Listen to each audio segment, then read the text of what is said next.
Hello, my loves, and thank you so much for joining the Get Your Guide podcast. I have a special guest, and I know I say that every week, but this is my girl. I mean, this is one of the girlies out there on the nets that are teaching the girls how to really glow up, how to level up, how to live their best life.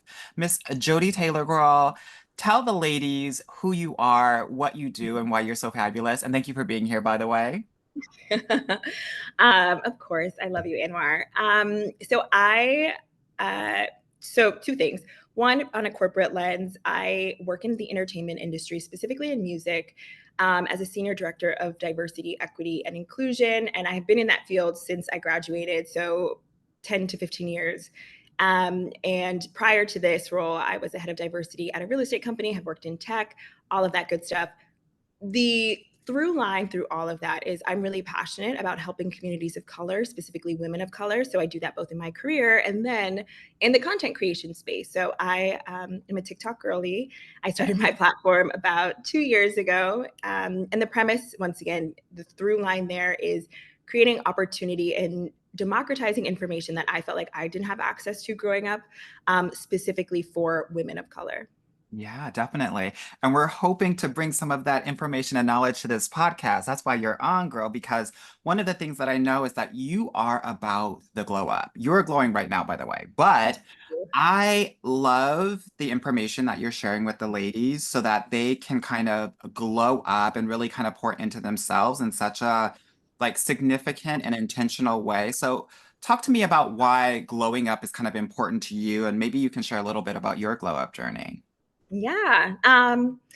So the glow up process, the impetus behind it is the pandemic. I was in Yeah. a tiny apartment, and I just was in New York. You can kind of be distracted from. I wouldn't say I was unhappy, but I was sort of just going through the motions of life. I had a great job.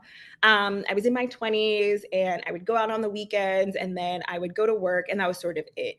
But I didn't really feel like I was maximizing my life. And so in the pandemic, I just had all of this quiet time where I was like, who am I? What am I passionate about? Like Yeah. all of the distractions sort of settled because, in New York, you're always going and moving. And so I finally just had a moment to just sit down and sort of assess who I am. And in that assessment process, the glow up was totally unintentional. Like I just had free time and I had some excess funds because I wasn't going out anywhere. And I just was really intentional with my time. And so it started off by honestly being in therapy. I had started a therapeutic journey. And that really opened my eyes to aligning to my authentic self and my authentic code and who really am I. And that was the impetus of this journey, is just aligning back to my most authentic version of self and the highest version of myself, and realizing that I wasn't quite there yet, even though maybe on the outside having a great job and having a robust friend group seemed like I had a good life, and I did, but it wasn't. I didn't feel like it was my life or my highest version of life. And so I started off in therapy, and I cut my hair and was on this freeing journey that was very liberating. And then I started working out more. I had a personal trainer, and so I was working with a trainer. And then I started being more intentional. I changed jobs. So I ended up getting a senior leadership role at a company. And that was my first time being in a leadership role. So it was all of these changes that were happening. Relationships were shifting and being more intentional about relationships. And I had a lot of coaches around me. I had a therapist, I had a personal trainer, I had a life coach, a career coach. And I just had all of this support. And I kind of got to see how my life was changing. I saw how people related to me differently. I saw how I got new and better and more expansive opportunities. I saw how I was showing up differently in the world. And then, like maybe 2 or 3 years later, I sort of retrospectively looked back on that time and I was like, oh my God, I had this like amazing glow up. I didn't intend for me to have this entire overhaul of my life, but it sort of just happened because I now had the capacity and time and space. I had all these really wonderful coaches.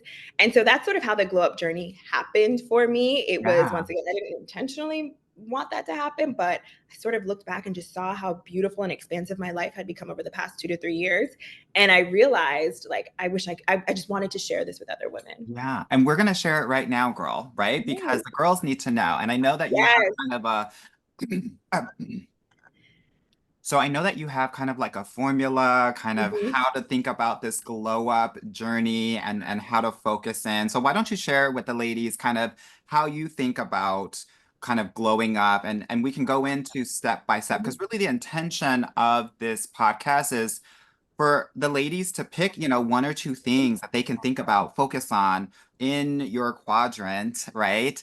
And really start to pour into themselves as they are leveling up their Mhm. lives. So, how do you think about glow up? Like, teach the girls. Yes, I think about glow up, and once again, keep it authentic to you. There is Yeah. no prescriptive way to do a glow up. This is how I did it, but choose what speaks to you, choose what resonates with you, and then move from there. But I broke it down into quadrants. So I thought about it from a physical standpoint. I thought about it from a mental and intellectual standpoint. I thought about it from a career and finances standpoint. And then I thought about it from a spiritual and purpose standpoint. And so those are sort of my four quadrants that I usually break it down into. Oh, and then also sort of like social and relational life.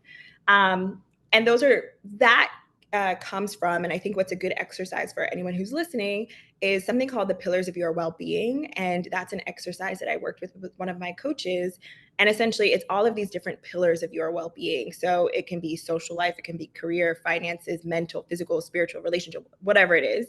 You can Google pillars of well-being, it'll come up. And essentially, you go through and rank all of those pillars on a scale of 1 to 10 or 1 to 5. And whatever is below like a 5 or a 2 or whatever your barometer is, ask yourself the why behind it and get really curious about why you're feeling not great in that area or why you and what a 10 would look like in that area. Yeah. So that is a really good just like diagnostic on where you should maybe begin on your glow up journey. If you feel really confident in the physical aspect or the career aspect, maybe that's not a place where you need to invest so much time in. But how I did it is I like to start with the physical because the physical begets quick returns and it also kind of keeps you going. So, for example, if you get in the most amazing shape in your life, things like a mental overhaul or a financial overhaul, that might take a year. Getting into incredible shape might take 2 to 3 months. And then you kind of build this momentum that keeps you going. So I always like to start with the physical because I think people begin to relate to you differently, unfortunately, because of that. Let's keep it real. Fortunately Let's or keep it real. We're unfortunately. not going to play games here, right? The Yeah. physical, this is how people see us, right? And I will tell you right now, as I was following what you were saying, I Mhm. really leaned into skin, I leaned into Mhm. teeth, and it's Yep, changed it just my changes. business and my life and everything. So let's get into it, right? Okay, Let's get into the perfect. physical because it's important. It is important, and you will see how people relate to you differently. I mean, people are inherently narcissistic and vapid, I think, on a whole. And so the way that people will engage with you, I was just on a pod or a panel about beauty politics, and all the girls were like, once I lost weight or once I, blah, blah, blah, my whole life changed for me. And that can be a good or a bad thing, but that is just the reality of the situation. So, Mhm. in short, I think about body, skin, teeth, and hair. And so, for body, whatever feels good for you, the intention behind that is just feeling good and comfortable in your body. So that isn't a prescriptive size, that isn't a prescriptive weight. It is just feeling comfortable in the body and then also dressing for that body size and understanding what works well for your body shape, your body type, the color scheme, all of that is sort of encapsulated in body. There are kibby body types that you can take. I encourage women to build a capsule wardrobe around statement pieces, understanding what like colors look really good on you, understanding what makeup looks good on you if you choose to And wear there are makeup. like a variety of different tests online that you can take to figure out some of those things. So it's not like, honey, Google's going to be your best friend here, it sounds like. Exactly. Exactly. And for me, what was most helpful for me was Googling women who people say I look like. So there are like 2 or 3 people that I get all the time without fail. Googling what works for them. And I'm like, okay, we kind of look like we have similar bone structure, similar complexion, similar height. She always wears braids or she has short hair. Let me experiment with that. She looks really good with dark hair. So you don't have to always go in blindly when it comes to a glow up, understanding what makeup looks good with women with that complexion. So figure out some archetypes and then sort of go from there. Teeth, Invisalign. I spent a bag on Invisalign, and it was like one of the best things that you can do. Your teeth, the cleanliness, whatever that looks like. So whether it's cleaning, whitening, straightening, focusing in on your teeth, it changes your jaw shape, your face shape. And I find that it's like almost like a signal or marker of taking care of yourself is how It clean really and nice your is. teeth Because are. when you going out with the guy and his teeth are busted, I already know you're not going on that next date. Exactly. And Let's keep I it am real. sure so many girls tell you like, oh, his teeth were crazy though. Like he's so cute, but like once he opened up his mouth or smiled, like I literally heard that yesterday. So it happens. Teeth are very important. Teeth Please are keep on going, important. girl. Teeth are important. So that one, do with that what you may, but whatever you feel like your area of opportunity with your teeth are, it, fix it. And then skin, going to the dermatologist office. I lived in my dermatologist office. For skin, I really just focused on like a very simple routine. I think oftentimes these marketing companies are out to get you. And I know a lot of girls who have like a 12-step, 13-step routine. If Yeah. it works for you, cool. But I'm telling you, as someone who talks to dermatologists all the time, you're probably doing too much. Just a simple cleanser, like a Paula's Choice AHA acid in the morning, or vitamin C, a moisturizer, and a sunscreen. Really, all you need is cleanser, moisturizer, sunscreen, and retinol, and you're good. So focus on skin, and have a relationship with a dermatologist or an esthetician that you trust. And even Um, if I can just say this, because I think you're coming at it from like an expert perspective for like mhm, for the newbie girls, mhm. just starting to get a facial, Oh right? And yeah. starting to talk and have those conversations. Because sometimes going Yeah. to the dermatologist might feel like really intense, but even Yeah. I think even just getting a facial from like a place that you trust can start to get you Mhm. interested and excited about what are the Mhm. potentials and opportunities here. I love that. Yeah, exactly. Getting a facial or assessing your skincare routine and seeing, like, do I need to swap anything? And like Anmar said, it doesn't have to be lofty. Like, my face wash is probably probably like $10 now, but it's Cetaphil or CeraVe. Like, you don't Yeah, have to girl, me too, steal the girl. bag. Sarah Bay, girl, Yeah. girl, it gets the girls together. Yeah, Cetaphil, CeraVe. Like, you really don't have to spend a lot of money on all of this. So this works at regardless of your price point. You can find a skincare. You should not be spending a lot of money. It should not be a ton of products. Um, Let's talk really quickly. Let's talk about like money and glow up, right? mhm. Because, obviously we're talking about a lot of different things, and it's kind of a similar conversation when I'm like, ladies, get out. And everyone is Yeah. saying, "Oh, it costs money to go out. And it Yeah. costs money to glow up too. So what do you tell the girls that are like, all of this costs money. What am I going to do with this? It does. It does, but it doesn't have to cost money. Like, I it's difficult because I do spend a lot of money on maintenance items, but that's also because I just choose to do that. It doesn't have to be an expensive glow up. People hear all of the coaches that I have. My career coach was someone that I worked with, and she was getting her coaching license, and she needed to have like 90 hours in order to get her certificate. So it was free for me. My career coach was free. My personal trainer is a virtual online trainer. That I think he cost, I think when you actually like parse it out, it's like $10 a session. So extremely affordable. Go on YouTube and look up some videos of workouts that you need to do. There are Right. apps around workouts that you can do. You can get there's all of these online courses like Udemy and I forget some of those other online courses, but you can do a leadership course online for free. Like, there are so many free or low cost opportunities that you can figure out. Nails, get press on nails. You can get lashes from the drugstore and experiment with YouTube. With all of these resources that we have, you can glow up. Like I mentioned, my skincare, my face wash is $10. So there's so many things that you can subsidize and figure out what you want to lean into. So maybe you make a budget for the month of, this is how much I'm going to spend on my quote unquote glow up journey, and allocate that to whatever you choose. So maybe you're going to spend the lion's share of that budget on personal upkeep, but all of that like educational component you can do online for free. So I say all that to say, it feels expensive, but you can go on a walk with your homegirls for Girl. 3 miles, and I that is literally, free. girl, I'm walking, girl. I I'm walk. walking right now. And it's a Yeah. great, really great way to talk to people, get to know people. The other thing Mhm. that I will say to just piggyback up on what you're saying is a lot of y'all are giving money to your family and your friends and sometimes to Mhm. men. Stop doing that Yeah. and use that money for your glow up journey. So if Mhm. you're spending, let's say on average, $6,000 giving it to family and friends and all of that, girl, that's going to be your budget every month. Yeah. 500 bucks for your glow up. Let's use Yep. it so that when you Yep. tell these people, I really don't have the money to give to you, it is honest and authentic because it is already in your glow up budget. Exactly. Yeah. Exactly. And a lot of people spend money on foolishness. Like, like maybe you're not giving it to friends and family. Maybe you're eating Uber Eats every day. Like, there's so many other things. You can reallocate your money in a way that it Yeah. can go to your glow up journey.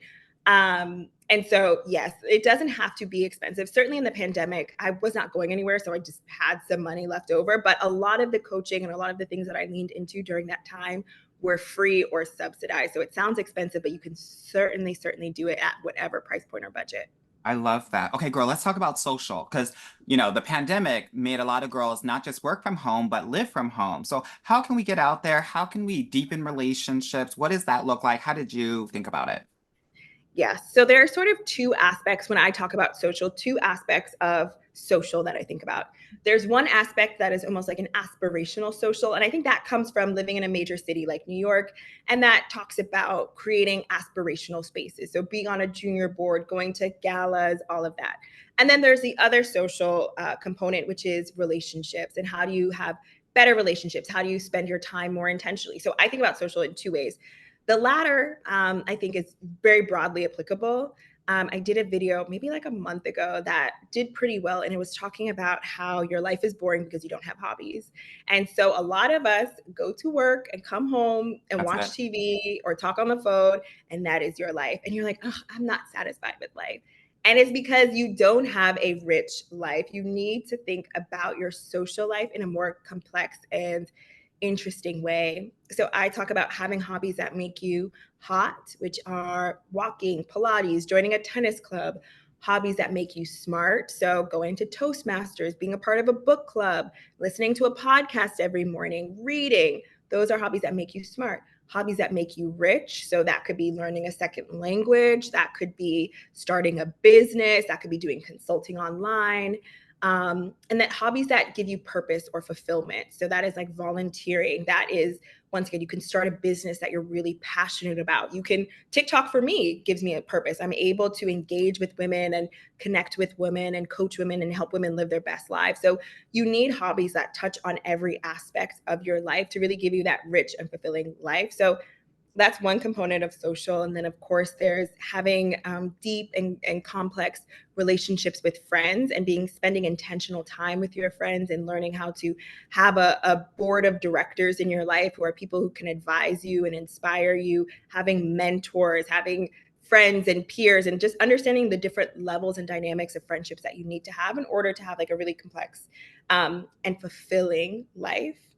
And then there's also the social aspect that's aspirational for a lot of the girls, which is going to a gala, going to, being a part of a members only club or a social club, and that how that can kind of expand the aperture of your life and get you into new spaces and new circles and designing your life with intention. Let's talk a little bit about that last part, right? Because I Mhm. think most people kind of understand the first two kinds of like, hobbies to enrich your life, right? Deepening your relationships. But what about kind of the aspirational kind of social Mhm. changes that happen? And how do we make our first kind of foray or like first step into um that, right? Because I know it Yeah. can be kind of a little bit intimidating, but like, how would you suggest for some of the ladies that are like ready but just don't know that world or like where their first kind of steps can be?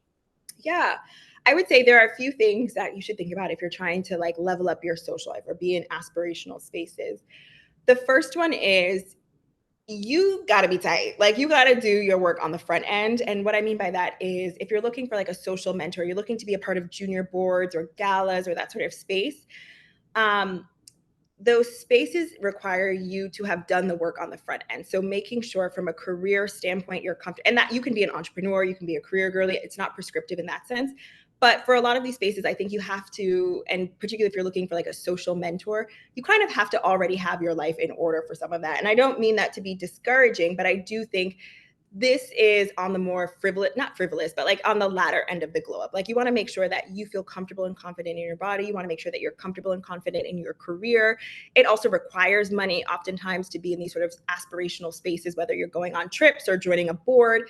Usually you have to pay to be a part of these boards. So you want to make sure the finances on all of that is good. So if you have done all of that work and you're ready to step into that space, I would say a really easy way to do that is a junior board. And junior boards are essentially usually arts and culture, some sort of nonprofit organization. They have boards. So, for example, the Lincoln Center, School of American Ballet here in New York, they have a board, but that board is about $10 million to join. And it's usually significantly older and not as diverse. So a lot of these organizations will have something called a junior board, which is for people who are 40 and under. And that's a really great opportunity for you to meet other peers. And that price point is significantly lower. Here in New York, we have everything from the Apollo to Alvin Ailey, and those are really diverse boards where you will meet other people who are interested in some of the things that you're interested in, whether, in similar careers or maybe travel to some of the same places, looking to expand your life, maybe live in your neighborhood. So joining a junior board can be relatively affordable too. I was a part of the Apollo and that was $500 for the entire year. So you can also find junior boards to sort of help you break into a new social circle. And the great thing about those boards is that they always host events. So they'll have a spring luncheon or a gala. And so you'll have the opportunity to go to a lot of these aspirational events without paying for them upfront. You'll automatically get tickets for them. So I would say a junior board or a members only club. And there's a myriad of members only clubs. There's, a Soho House or the Ned. There's also virtual members only clubs that aren't specific to a physical location, but one that I love, particularly for women, is called Fortune and Forks. It's a group for women. Most of them are in media. Most of them are in in their 20s and 30s, and that's a really great way to meet other people. And if they're going to Art Basel, they'll all go together. Or if they're going to F1 or Cannes, like they'll host networking mixers in those locations, and you can meet other women that way as well. I love this because, I'm always hearing, well, where am I going to meet like Mm-hmm. smart and successful, like peers, women, but Mm-hmm. men? And these are the spaces that you get to meet them, Mm-hmm. right? And that I think a lot of people feel like, oh, like, I'm just going to randomly just go to some hotel Yeah. bar and meet them. And that's not necessarily the case. You Yeah. have to We pay all money events. to be in money spaces, right? Period.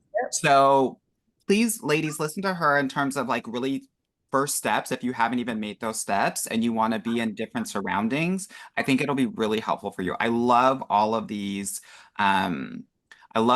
these different ideas because I know for the majority of women out there, they're probably not engaging in these, and I think it's going to really inspire them. Okay, so let's take a break here. I want to continue to talk a little bit about social, but I think that we're going to have to make this into two parts because I feel like there's so much information and I don't Yes. want to lose any of it. Yeah. Mhm. But I want to go back to the hobbies that you talked Mhm. about first, right? Mhm.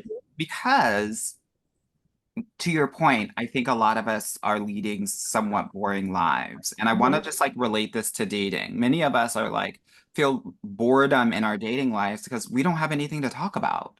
Interesting. Yeah. Right. And so I think being able to intentionally think about, okay, I love those categories that you put them in, right? Hobbies for my brain, hobbies for my physical, right? Um, Mhm.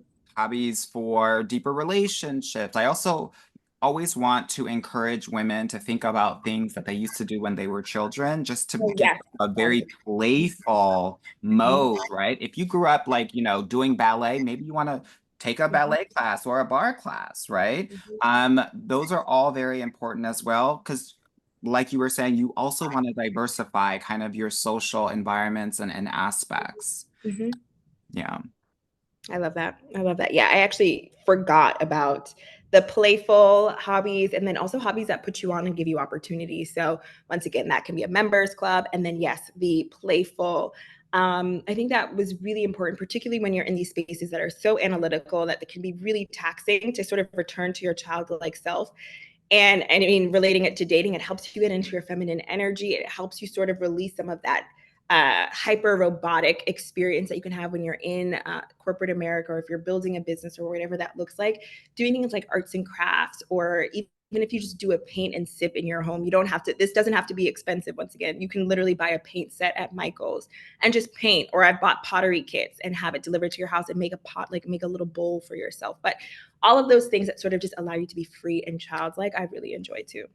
I love that. And you've inspired me to think about because a lot of people are not making events happen, right? And so one of Mm-hmm. the things that you can do is like literally tell five of your people, like, hey, come over, we'll do a paint and sip Mhm, by ourselves, mhm. bring an additional person, and like that's a way to mix. Because I think these like house gatherings and like get-togethers are opportunities that a lot of people aren't necessarily leaning into as much because, you know, we feel like we're too old for that shit. But in reality, it's fun, it's playful, it's social, and if you give yourself an opportunity to meet new and different people, that is another way to expand your social circle, but also potentially date differently and have like an internal vetting process already established.